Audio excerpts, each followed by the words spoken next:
こんばんは。今回さ、ニューヨーク、ハワイで写真を撮りながらさ、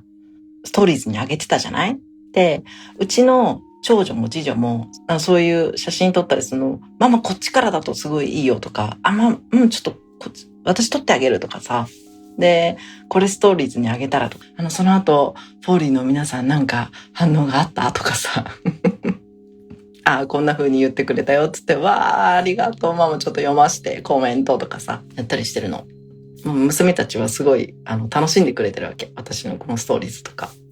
この FOL の発信とかね。で、ある日、子供の機嫌が悪い。なんか、確か時差ボケで眠い。でも、晩ご飯の予約の時間があるから行こうってなって、子供たちも楽しみにしていたビーチに近いお店だったからさ、わーって言ってたんだけど、やっぱりちょっと眠いからさ、こう、姉妹同士で喧嘩になったりとかしてて、私はもうそれほっときながら、綺麗だなーつって言って撮ってたわけ。そしたらその瞬間になんか長女がさ、私のカメラに映らないように、こう、かがんだのね。で、その鏡み方がさ、なんかこう自然にかがむというよりかは、はい、私かがんでますよ、かがみましたよ、みたいな、なんていうの、アピールしながらかがんでる感じで、これ、今私が撮ってるのが嫌なんだなって思ったわけ。家族が映らない角度で撮るっていうのはなんとなく自分のルールとして決めているからさ、いいよ、別にそのまんまで。で、長女に声をかけたのね。ただ長女が、なんか家族で旅行に来ているのに、ママがそうやって写真を撮って、みんなにあげるために写真を撮る時間を作ってるのは家族の旅行じゃないみたいだねって言ったのよ。で、私、なるほど。今まで一度もそういう会話になったことないし、あんなにすごく積極的だったのに、彼女のエネルギーがこう、ちょっとぐずってる時って、こういうふうに思ってることを、教えてくれるんだなと思ったわけ。で、これって同時に、私の中にある10人の中の1人が、ちょっと家族の時間なのに写真撮って悪いなって思ってんだな。それを彼女のエネルギーが低い状態の時に映し出して私に教えてくれてんだな、つっていうのをひしひしと感じたのよ。で、ママちょっと話があるんだけど、これについて、ママの考えもあるんだけど、ちょっといいって言って、彼女にこう話し始めたのね。で、これはね、正解でも何でもない。ただ私が思ったただの一例だし、汎用性の高いものでもない。だけど、私はこの残りの一人がちょっと悪いなって思ってるのがいるんだなって分かった時に、長女と話すことで、この残りの一人を自分の中で確信に変えていくっていうか、9人賛成、1人罪悪感みたいな。この家族で一緒にいる時に写真を撮ることについて、9人は賛成、1人は罪悪感っていうこの状況を10人大賛成にするためには、今、彼女がそれを鏡として言ってくれている。で、彼女と共同創造で会話をしていくことで、この最後の一人を大賛成に変えていくっていうことができるだろうなって思ったの。なので、彼女にちょっとママの話聞いてくれるっつって言って、つって言ったので、ある意味さ、それは残りの一人に言っているようなもんなんだけど、ママがこの写真撮るのは、ママの目は自分の目じゃないと思っていて、ママがこうやって経験することをママの一人が見て、素晴らしいなって終わらすんじゃなくて、その目から見えた景色とか、地球って素晴らしいなとか、こんな可能性があるのかとかさ、こんな人生があるのかっていうことをママのその言葉なり見てる風景なりを共有したいって思ってくれてる人に、そのママの網膜を共有することで、ママの目を共有することで、その人たちの人生が大きく変わっていくし、地球って本当にこういう世界があるんだっていうことも枠が外れるし、そうしたらその人たちがそれぞれ会社だったり家庭だったりそれぞれの場所でまたそうやって光を放っていけるし、その人たちの周りの人たちがまた幸せになっていけるじゃないって。だからママはこの目を通してみんなの代わりとして見てるつもりだし、その感動を伝えていきたいなと思っているし、それは今この旅行中だけじゃなくて、ママの人生ずっとそう悲しいなって思うことがあるときに、これを乗り越えるのが自分一人の人生の成果だったらもうなんか諦めたくなっちゃうし、なんか乗り越える必要なんかあるのかなとか思っちゃうけど、でもこれを乗り越えることでまた誰かに伝える言葉に力が乗ったり、誰かを悲しみから救うことができるんだとしたら絶対乗り越える。もう乗り越える一択でしょって思うしさ。そうやって生きてきているから、旅行も人生もそれはもう変わらないんだよね、ママは。それはもうママの生き方だから仕方がないんだっていうことが一つと、あと家族ということについて、家族の時間であるということについても、家族というのはそれぞれのやりたいこと、今一番やりたいことっていうのを持ち合いながら一つの輪を作っていく、そういうものだと思っていて、でその中には例えば娘たちはゲームが大好きで、待ち時間もずっとゲームしてる。ママは例えばその瞬間みんなで話したいなって思うことがあっても、そのゲームしまいなさい、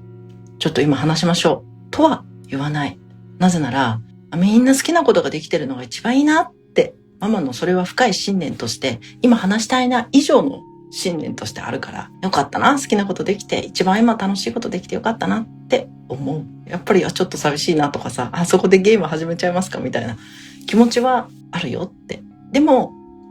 あなたがそうやって楽しそうにやれてることがよかったなって思う心の余裕を作っていきたいなって思って今いる。で、それが家族だと思っている。だからママが写真撮ったりする時にちょっとって思うことがあるかもしれないけど、それはママあることを知ってやってるよっていうかさ、なんだろうな、まさかそう思わせてるとは思いませんでしたというわけじゃなくって、少しずついろんなことを歩み寄りながら自分のやりたいことを叶えていって、お互い好きなことやれてよかったねってなるのが家族だったらいいなとママは思っている。なのでって思う瞬間があるかもしれないんだけど、それも含めてお互いに優しい思いやりと歩み寄りを持ち合わせながら作っていきたいなと思ってますみたいなことを話したんだよね。そしたらちょっとなんていうのかな、こう潤んで聞いてくれてて、でその数日後ぐらいにさ、ママ時話してくれたじゃないっつって、どうしたっつって、あれはね、不思議とね、ママ全然気にならなくなったんだよ。ママのやることがあって、そのママが写真撮ったりすることが、その時間が全然気にならなくなったんだっつって。でもこれもさ、私の中の10人がさ、話をしながら、これはね、やっぱり長女がそうやって言ってくれたからこそ生まれた会話であり、だからこそ変わった最後の一枚のオセロっていうか、だからこその最後の一人なんだけどさ。で、私もこの撮ることに何の罪悪感も本当に綺麗になくなったっていうかさ。そして長女も何にも気にならなくなったって言ったのがさ、なんか本当に見事だなっていうかさ、こうやってちっちゃいことなんだけど、一個一個ちっちゃいことなんだけど、それを言われた時になんか嫌なこと言われたって思うことができるし、なんか本当ごめんね、なんかそうやって家族の時間を無限にしちゃってごめんねとかっていうこともできるんだけど、その家族の時間っていう言葉も誰かの決めた言葉じゃない。でもその家族の時間の最高のあり方ってのは私が決めるものであり、私と娘と旦那さんで紡いでいくものであり、で紡いでいくものでもそれは全部自分の内側の範囲だから、自分の内側で確信がなければならないし、そして確信があればそれは他人がどう見ようとそれは最高に素敵な家族の時間だし、って思うんだよな。本当に敵は外にいないっていうかさ、みんな私を照らしてくれているだけで、私がさらに確信を深めて、さらに軽くなるために、さらに幸せに近づくために、さらにある意味、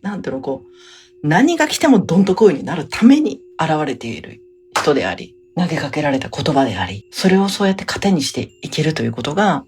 すごく大事だなと、今回も改めてそんなことを思いました。なのでもうそれからすごい、また積極的に、これ撮って、みたいな。これめっちゃいい景色だから撮って、みたいな。言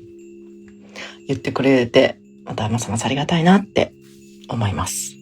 思いの言語化が素晴らしすぎる。ありがとう。細かいな。すごい丁寧に見てるのが伝わってくる。感動。世界を作るってそういうことか。今から始められるから、今から始めよう。自分の世界を最高に好みに使っていこうっていう風に覚悟して出てくるもの全部なるほどねっていうさ。で、その時に新しい解釈とか共同創造とかできなくていいんだよ、全然。例えば嫌な言葉とかさ、これってどういうことっていうのをその場で解決する必要なんか全然なくて、それはもうノートに書いておけばいいっていうかさ、自分が心地いいエネルギーに浸ってる時とかに、ははーん、そういうことかみたいな。ちょっと謎解きが始まるっていう、そういうエネルギー状態にタッチできる時が必ず来るから、その時でいい。で、それまでは私が軽くなるためには、これがキーポイントだっていうのを世界が教えてくれたんだなっていうのを書くだけでいい。みんなの価値は最高で完璧で確定しているので、その最高で完璧を表すために何が必要かっていう、最高で完璧な私を表現するために何をクリアしていくと、それがよりキラッキラに輝いて、この世界で発露するのかっていうヒントがバンバン毎日来てるっていうだけだからさ。そのヒントで、ちょっとこの解けないっすね。このヒントまだちょっとこの程度じゃ無理っすねっていうものはもうノートに書いとけばいいんだよ。で、後日またふっと来た時に、はいはいっつって言って、こう深まっていく。で、ヒントはもうあらゆる角度から来るから、一個のヒントを解いていくと、またその次のヒントが紐づいてきたりとか、そこまでオセロ返せるようになるんだったらちょっと重めなんですけど、これどうですかって来たりするから。それは来たりするからって自分が作ってんだけどさ、自分の蓋してた重い考えみたいなのがこうどんどん出てくるから。だから進めば進むほど、ワオみたいなことも起こってくるんだけど、その自分を深掘りしていくっていうのは。で、それは、今のあなただったらこれ解けますよねって出てきてることだから。嫌なことあったけどありがとうって思いそう。そう。本当ね、新しい次元から来た死者だなと思う。嫌な人、もう衝撃的にネガティブな人に出会ったりするとさ、新しい次元からの死者ですね、みたいな。なんか、この人がこれだけ気になるという思い込みを今手放す時です。で、地球もさ、砂袋を捨ててさ、地球じゃない、気球だ。砂袋を捨ててファーって上がってくじゃん。あれみたいに、捨てる砂袋の中身には自分の思い込みとか、これはダメだみたいなものが入っていて、それをポーイって捨てて、どっちでもいいよって。でもどっちでもよくて私こっち選ぶよっていう風になっていくときに、またファーっと気球が上がっていくよね。今日またあちゃーということをやってしまい、腹立たしくなっていたけど、この解釈をどう変えたらいいのかって会話していたところで、そう、いいね、あちゃーということをやってしまい、腹立たしくなるってのは自分にってことなんだね。もう、その時、もうほんとさ、あちゃーっていう気持ちの時には新しい解釈にタッチできないからさ、なんか、ミステリーが起こりましたね、みたいな。で、ミステリーって大体もう奇跡につながるから、ミステリーをもうちょっとミステリーの仮置き場として、ノートに書いとくみたいな。で、その後は本当に、それをね、どれだけ綺麗に忘れられるか勝負みたいな。私の場合はね、ちゃんとそれをしっかりこう考え続けて、ロジカルにこう、そのエネルギーでもこうたどり着くみたいなことっていうのができるのかもしれないけど、どちらかというと、もう、それを一回置いといて、で、楽しいことをしているうちに、やっぱりさ、人ってさ、忘れようとしても忘れられないじゃない。で、ふっと思い出した瞬間に、でもさ、っていうさ、本来の思考というか、本来の本質の最高で完璧な命からのインスピレーションみたいなものが降りてくるからさ。新しい次元の使者、そうなんですよ。そうだなと思っています。それではね、また、おやすみなさい。